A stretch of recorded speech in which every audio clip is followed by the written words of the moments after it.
მეორე ნაბიჯი. მივედით რწმენამდე, რომ მხოლოდ ძალას უფრო ძლევამოსილს ვიდრე საკუთარია, შეუძლია აღგვიდგინოს საღა დაზროვნების უნარი. ეს არის იმედის ნაბიჯი. ვინაიდან ჩვენ არ შეგვწევს ძალა, რომ საკუთარი თავი გამოვაჯამრთელოთ, საჭიროა განვავითაროთ დაჯერება.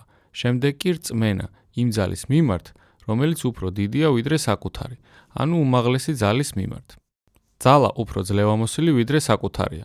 როდესაც ანონიმურ ემოციონალებში მივედით, ზოგ ჩვენგანს არანაირი შეხედულება არ ჰქონია უმაღლეს ძალაზე. ზოგი ძალიან დაბნეული იყო ღმერთის არსთან დაკავშირებით. ზოგი ღმერთს მხოლოდ იმად აღიქვამდა, რისიც უნდა გვეშინოდეს ან რაღაც დამსჯელობითთან ასოცირდებოდა. ზოგიც თვლიდა, რომ მათ კარგი ურთიერთობა ჰქონდათ თავიანთ უმაღლეს ძალასთან, თუმცა გაოგნებულები იყვნენ, რომ ამით მათი ემოციური პრობლემები ვერ გვარდებოდა. ზოგი ეძებდა რაღაცას, რასაც იწამებდა. ზოგმა კი გადაწყვიტა, რომ ღმერთი არ არსებობდა. მეორე ნაბიჯზე ჩვენი პასუხისმგებლობაა ჩამოვაყალიბოთ ჩვენი რწმენის სისტემა. არ არის საჭირო გავყვეთ სხვის გზას. ისინი, ვისაც აქვთ რელიგიური რწმენა, რომელიც მათთვის კომფორტულია, იყენებენ ამ რწმენას. მათ, ვისაც არ აქვს ჩამოყალიბებული წარმოდგენა იმაზე, თუ რისი უნდა სწამდეს, მხოლოდ შესაძლებლობების შესწავლა სჭირდებათ. ეს ნაბიჯი თითოეული ჩვენგანისთვის იმაზე დიდი ხნით ადრე იმუშავებს, ვიდრე ჩვენი რწმენის სისტემის შესახებ სრული წარმოდგენა შეგვექმნება. ამ დიდებული ურთიერთობის განვითარება ყოველთვის ადვილი არ არის და მოითხოვს, რომ გულწრფელად შევხედოთ ჩვენს გრძნობებსა და რწმუნებულებებს სულიერ საკითხებთან დაკავშირებით. არ აქვს მნიშვნელობა, როგორ განისაზღვრება ეს აღმატებული ძალა.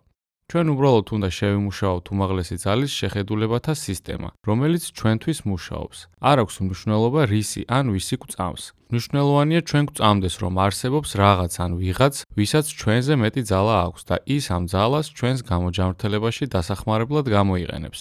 ეს შეიძლება იყოს ღმერთის ნებისმიერი იდეა, ანონიმური ემოციონალების ჯგუფი. მრავალი ადამიანის ერთობლივად მუშაობის ძალა გამოჯანმრთელებისთვის უფრო დიდია, ვიდრე ერთი ადამიანის ძალა. ბუნება, ძალა, რომელიც ნამდვილად ჩვენზე დიდია. უნივერსალური პრინციპების იდეა, ან ნებისმიერი რამ, რისი მიღებაც შეგვიძლია როგორც ძალა უფრო ძლიერი ვიდრე ჩვენი საკუთარია. ჩვენ აღარ შეგვიძლია ჩვენი ცხოვრების მართვა, საკუთარ თავთან და სხვებთან მშვიდობიანად თანაცხოვრება. ამ სასოწარკვეთილების გამო იძულებულნი ვართ უმაღლეს ძალას მივმართოთ. ყველაფერი, ჩვენი ზრდა ანონიმურ ემოციონალებში, სიმშვიდე, ბედნიერება და კეთილდღეობა დამოკიდებულია ჩვენზე ძლევამოსილ ძალაზე და არა ჩვენს საკუთარ შეზღუდულ შესაძლებლობებზე. რწმენა არის ნდობა და დაყრდნობა ჩვენზე აღმატებულ ძალაზე. იმისთვის, რომ უფლებამოსილი ვიყოთ ჩვენი უმაღლესი ძალის დახმარების მისაღებად, ჩვენ არ გვჭირდება რადიკალური ცვლილებების შეტანა. ეს ძალა ჩვენთვის ხელმისაწვდომია ზუსტად იქ, სადაც უკვე ვართ. თუ ამ ურთიერთობის განვითარება გვიჭირს, შეგვიძლია დავიწყოთ სხვა ადამიანების ნდობით, სპონსორის ან ჩვენი ანონიმური ემოციონალების ჯგუფის სხვა წევრის.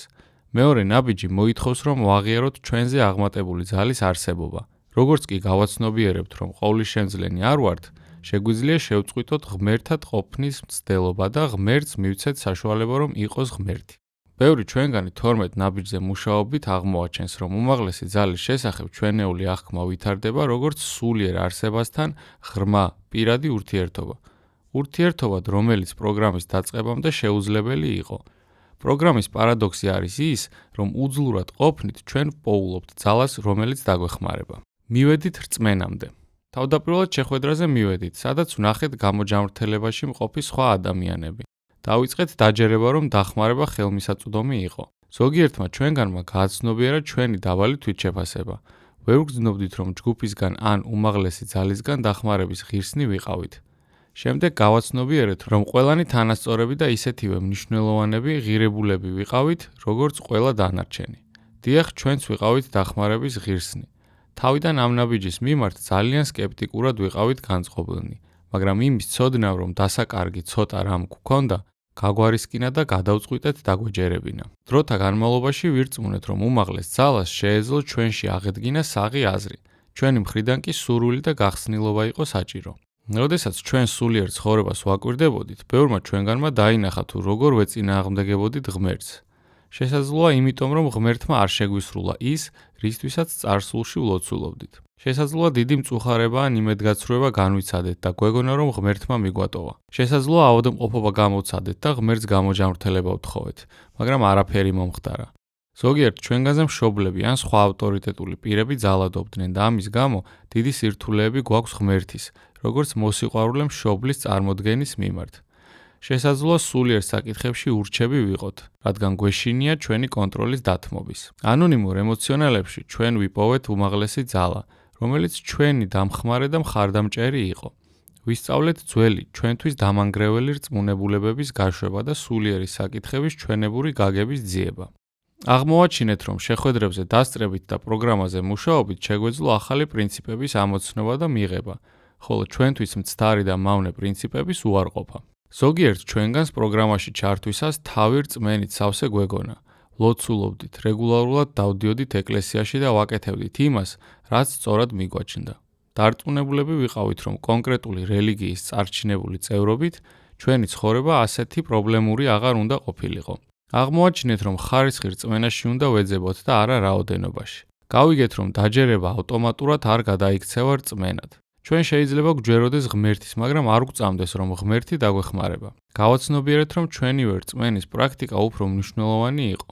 გავუხსენით გონება ჩვენს უმაღლეს ძალას, ახალი და უფრო მნიშვნელოვანი ურთიერთობებისთვის. სხვებს, ვინც უკვე ირწმუნა, შურით ვუყურებდით. განა არ გაუმართლათ? შესაძლოა შეხვედრებზე დასწრებით ჩვენს გვერწმუნა, მაგრამ ჩვენ ვსწავლობთ, რომ რწმენა თავისთავად არ მოდის.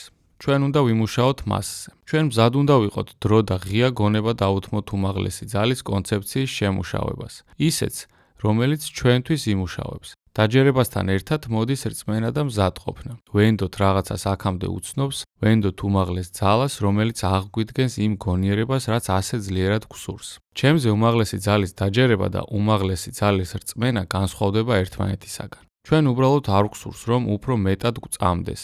იმისათვის, რომ ჩვენი რწმენა განვითარდეს, ჩვენ ის უნდა გამოვიყენოთ. თუ ჩვენს შიშებზე და შფოთებზე მნიშვნელობის მინიჭებას ვაგრძელებთ, ამით ჩვენ რწმენის სიმცირეს ვავლენთ. როდესაც ხვდებით, რომ ეს ჩვენს ცხოვრებას უმართავს ხდის და ხვდებით, რომ უძლურები ვართ, მათ ჩვენს უმაღლეს ძალას ვაბარებთ. ჩვენ გვჯერა, რომ ჩვენი უმაღლესი ძალა ჩვენზე იზრუნებს. რწმენა მაშინ მოდის, როდესაც ვხედავთ სასწაულებს, რომლებსაც ჩვენი უმაღლესი ძალა ახდენს ჩვენს ცხოვრებაში და სხვების ცხოვრებაში.